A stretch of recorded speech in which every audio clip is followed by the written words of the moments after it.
ತುಂಬಾ ವಿಶೇಷವಾಗಿ ಕಾಣುತ್ತಾ ಇದ್ದೀರಿ. ಏನದು ವಿಶೇಷ? ನಿಮ್ಮ ದೇಹ ಮಾತ್ರಲುಂಡು ಬಿಟ್ರೆ ಏನೇನೋ ಆಲೋಚನೆ ಮಾಡಿ ಕಲ್ಪಿಸಿಕೊಂಡು ನಕ್ಕಾಗುಂಟು. ಮನಸ್ಸೆಂಬುದಿಲ್ಲ. ಹೌದು. ಹೊರಗಡೆ ನೋಡುತ್ತಾ ಇದ್ದೀರಿ, ತನ್ನಷ್ಟಕ್ಕೆ ನಗಾಡುತ್ತಾ ಇದ್ದೀರಿ. ನನಗೆ ಗೊತ್ತಾಯಿತು ಸ್ವಾಮಿ ಯಾಕೆ ನಗಾಡುತ್ತಾ ಇದ್ದೀರಿ ಅಂತ. ನಿನ್ನೆ ತಿರುಗಾಟದಲ್ಲಿ ಯಾವುದೋ ಒಂದು ಹೆಣ್ಣನ್ನು ನೀವು ಕಂಡಿರಬಹುದು. ಆ ಹೆಣ್ಣಿನ ಒನಪು ವಯ್ಯಾರಗಳನ್ನ ಮೆಲುಕು ಹಾಕುತ್ತಾ ನಗಾಡುತ್ತಾ ಇದ್ದೀರಿ. ಹಾಗಾಗಿ ನಿಮ್ಮಲ್ಲಿ ಕೇಳುತ್ತಾ ಇದ್ದೀರಿ, ಆವ ನಾರಿಯ ಮೇಲೆ ಮನವಾಗಿ ತಾವು ಈ ರೀತಿ ನಗುತ್ತಾ ಇದ್ದೀರಿ ಅಂತ ಹೇಳ್ತೀರಾ? ಸತ್ಯಭಾಮ,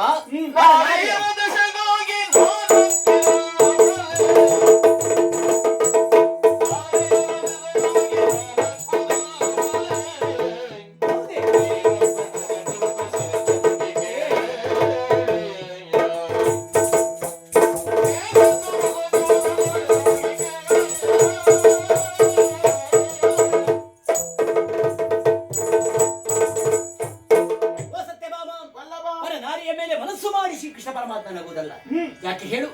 16,008 ಜನ ಮಡದಿಯನ್ನು ಹೊಂದಿದಂತ ನಾನು ಪರನಾರಿಯ ಮೇಲೆ ಮನಸ್ಸು ಮಾಡುವವನಲ್ಲ. ಹಾಗಾದ್ರೆ ಇದು ನಗುವಿಗೆ ಒಂದು ಕಾರಣ ಉಂಟು. ಆದ್ರೆ ನಿನ್ನಲ್ಲಿ ನಾನು ಹೇಳಲಾರೆ. ಯಾಕೆ ಹೇಳು? ಯಾಕೆ? ಗುಟ್ಟಿನ ವಿಚಾರವನ್ನು ಹೆಣ್ಮಕ್ಕಳಲ್ಲಿ ಹೇಳಬಾರ್ದಂತೆ. ಗುಟ್ಟು ರಟ್ಟಾಗಿ ಹೋಗ್ತದೆ, ಕಾರ್ಯ ಕೆಟ್ಟು ಹೋಗ್ತದೆ. ಯಾಕೆ ಹೇಳಿದೆ ಮಾತು ಹೇಳು? ಯಾಕೆ? ನಮ್ಮಂತ ಯುವಕರಾದ್ರೆ ಒಂದು ಕಿವಿಯಲ್ಲಿ ಕೇಳಿ ಇನ್ನೊಂದು ಕಿವಿಯಲ್ಲಿ ಬಿಟ್ಟು ಬಿಡ್ತೇವೆ. ನಿಮ್ಮಂತ ಹೆಂಗಳೆಯರ ಹಾಗಲ್ಲ. ಯಾವುದೇ ಒಂದು ವಿಚಾರ ಸಣ್ಣದಾದ್ರೂ ಎರಡು ಕಿವಿಯಲ್ಲಿ ಸರಿಯಾಗಿ ಕೇಳ್ತೀರಾ, ಸಮಯ ಸಿಕ್ಕಾಗ ಬಾಯಲ್ಲಿ ಬಿಡ್ತೀರಾ. ತಾನೇ? ಮತ್ತೆ ಹೆಂಗಸರ ಬೇರೆ ಕೆಲಸ ಇಲ್ಲಲ್ಲ, ಆಚೀಚೆ ಮಾಡ್ತಾ ಇರುವುದು. ಆಚೀಚೆ ಮಾಡ್ಬೇಕಂತಂದ್ರೆ ಹೆಣ್ಮಕ್ಳು ಅಂತ ಹೇಳಿದಲ್ಲ. ಯಾಕೆ ಹೇಳು? ಯಾಕೆ? ಗಂಡು ಮಕ್ಕಳ ಸೊಂಟದಲ್ಲಿ ಕೊಳಪಾನ ನಿಲ್ಲುವುದಿಲ್ವಂತೆ, ಅದೇ ಹೆಣ್ಮಕ್ಳ ಬಾಯಲ್ಲಿ ಮಾತು ನಿಲ್ಲುವುದಿಲ್ಲ. ಅಂದ್ರೆ ನಾನು ಬೇರೆ ಹತ್ರ ಹೇಳ್ತೇನೆ ಅಂತ. ನಿನ್ನ ಮಾತಿನ ಮೇಲೆ ಭರವಸೆ ಇಲ್ವಲ್ಲ? ನಾನು ಒಬ್ಬರ ಹತ್ರ ಹೇಳುದಿಲ್ಲ ಸ್ವಾಮಿ. ಒಬ್ಬರ ಹತ್ರ ಹೇಳುದಿಲ್ಲ, ಎಲ್ಲರ ಹತ್ರ ಹೇಳಿಕೊಂಡು ಬರ್ತೀಯ? ಹಾಗಲ್ಲ, ನಿಮ್ಮ ಪಾದದಾನಿಯಾಗಿ ಇನ್ನೊಬ್ಬರ ಹತ್ರ ವಿಷಯ ಹೇಳುದಿಲ್ಲ. ನನ್ನನ್ನು ಕಟ್ಟಿ ಹಾಕಿದ್ಯಾ? ಹೌದು. ಹೇಳಬೇಕಾ? ಕೇಳು.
ಹೇಳುದಿಲ್ವಲ್ಲ? ಹಾಗಿದ್ರೆ ಹೇಳ್ಬಹುದಲ್ಲ? ನಗರದ ಹೊರಗಡೆ ಇರುವಂತ ನಂದನವೊಮ್ಮೆ ನೋಡಿದ್ದೇನೆ. ನಾ ನೋಡ್ತಾ ಇದ್ದೀನಿ. ಧಾರಾಕಾರವಾಗಿ ಗಾಳಿ ಮಳೆ ಬರ್ತಾ ಉಂಟು. ಹುಡುಗು ಮಿಂಚು ಎಲ್ಲ ಒಟ್ಟಿಗೆ ಬರ್ತಾ ಉಂಟು. ಹೌದು ತಾನೆ? ಹೌದು. ಅಂತ ಗಾಳಿ ಮಳೆಯನ್ನು ಲೆಕ್ಕಿಸದೆ ಹಾ. ಒಬ್ಬ ಯತಿವರ ಕುಳಿತಿದ್ದಾನೆ. ನಿನ್ನ ತಲೆ ಹಾಳಾಗಿದೆಯಾ? ಯಾಕೆ ಏನಾಯ್ತೆ? ಉಪವನ ಅಂತ ಹೇಳಿದ್ರೆ ಹಾಗೆ ಹಲವಾರು ಮಂದಿ ಬರ್ತಾರೆ ಹೋಗ್ತಾರೆ. ಅದರಲ್ಲೂ ಸನ್ಯಾಸಿಗಳು ಬರುದು ನಮಗಿನ ಹೊಸತ ವಿಶೇಷವಲ್ಲ. ಅಲ್ಲ.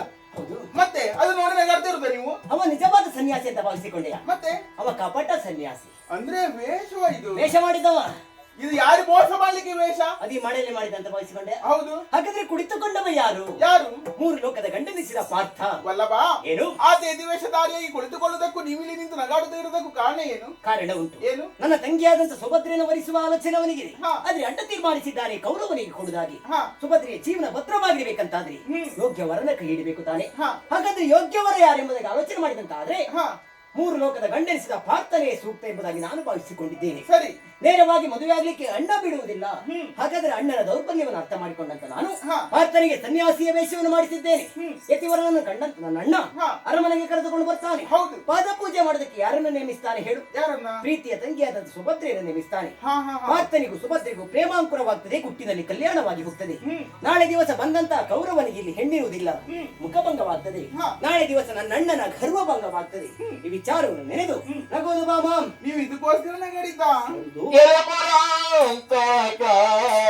ನಿಮ್ಮ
ಇದುವರೆಗೆ ಯಾವುದೋ ಒಂದು ಹೆಣ್ಣಿನ ಮೇಲೆ ಮನಸ್ಸಾಗಿ ನೀವು ಈ ರೀತಿಗೆ ನಗುತ್ತಾ ಇದ್ದೀರಿ ಎನ್ನುವ ಹಾಗೆ ನಾನು ಭಾವಿಸಿಕೊಂಡೆ. ನನ್ನ ಕಲ್ಪನೆಗಳೆಲ್ಲ ಸುಳ್ಳಾಗಿ ಹೋಯಿತು. ಎಲೆಮುರಾಂತಕ, ನಿಮ್ಮ ಮಹಿಮೆಯನ್ನು ಈ ಭುವನದಲ್ಲಿ ಬಲ್ಲವರು ಯಾರಿದ್ದಾರೆ ಹೇಳಿ. ನಿಮ್ಮ ಬಗ್ಗೆ ತಿಳಿಯದೆ ನಾನು ಏನೇನೋ ಮಾತನಾಡಿ ಬಿಟ್ಟೆ. ನನ್ನ ಅಪರಾಧವನ್ನು ಕ್ಷಮಿಸಬೇಕು. ಜೊತೆಯಲ್ಲಿ ನಮ್ಮೆಲ್ಲರ ಉದ್ದೇಶ ಏನು? ಸುಭದ್ರ ಕಲ್ಯಾಣ. ಅದೇ ನಿರೀಕ್ಷೆ ನಾವಿರುವ. ಆದಷ್ಟು ಬೇಗ ಈ ಮನೆಯಲ್ಲಿ ಸುಭದ್ರ ಕಲ್ಯಾಣ ಹಾಗೆ.